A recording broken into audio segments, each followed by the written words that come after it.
Chers étudiants, nous vous revenons cette fois-ci pour discuter avec vous des différentes approches du leadership. Vous savez, il y a plusieurs manières d'acquérir des aptitudes de leadership. Il y a certains chez eux, le leadership est pratiquement inné. Pour d'autres, il faudrait évidemment travailler sur soi pour pouvoir effectivement développer ces aptitudes de leadership.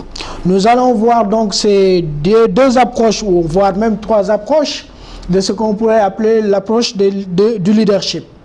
La première approche est celle appelée l'approche comme propriété. Ça veut dire quoi?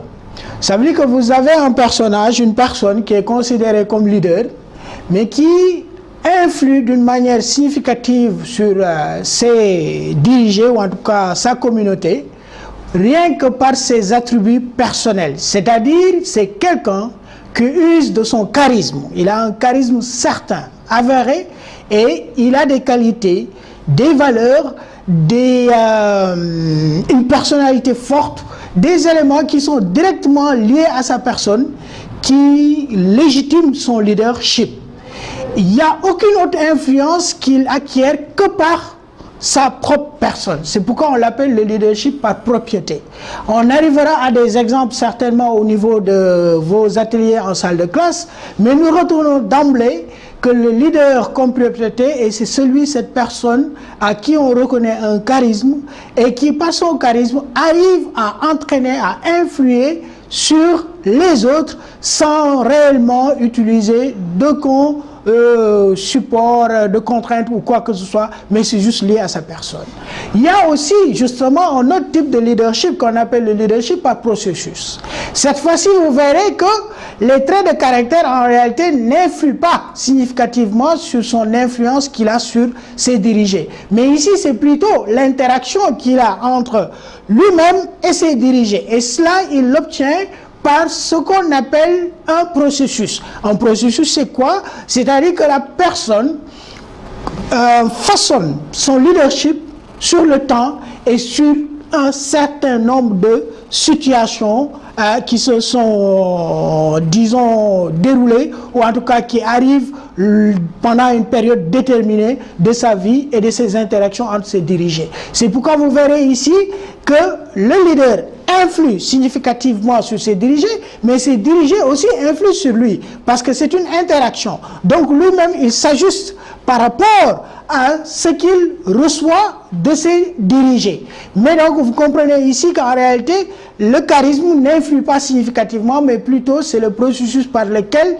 il arrive à créer ses relations avec ses dirigés. C'est ce qu'on appelait, disons, les deux types d'approches qui existaient depuis fort longtemps. Hein. Je vous l'ai dit tantôt que nous aurons des exemples à voir lors des ateliers concernant l'approche par propriété et l'approche par processus. Maintenant, il y a une sorte de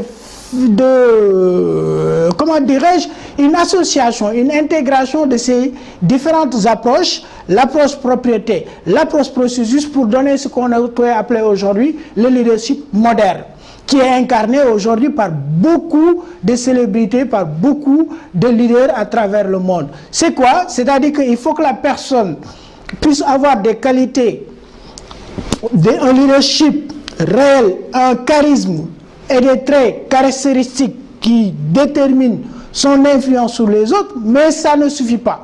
Il faut nécessairement qu'il soit en interactivité avec son public pour asseoir davantage son leadership. Vous verrez ici que c'est une sorte d'addition des deux approches qui donnent aujourd'hui ce qu'on pourrait appeler le leadership moderne. Donc ce leadership moderne aujourd'hui est porté par beaucoup de leaders.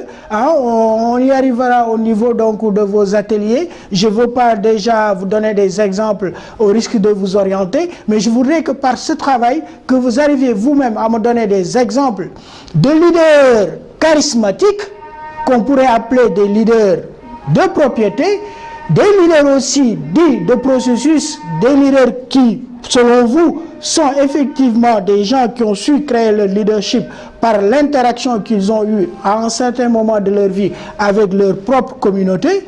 Et enfin, ces deux réunis pour donner le nouveau type de leadership que que nous observons sur beaucoup de nos contemporains. Donc voilà ce qui concerne dans cette approche sur ce qu'on peut appeler les approches du leadership, hein, qui sont aujourd'hui très développées, et d'ailleurs on le verra plus loin avec ce qu'on appelle le leadership situationnel, le leadership de transformation. Merci beaucoup.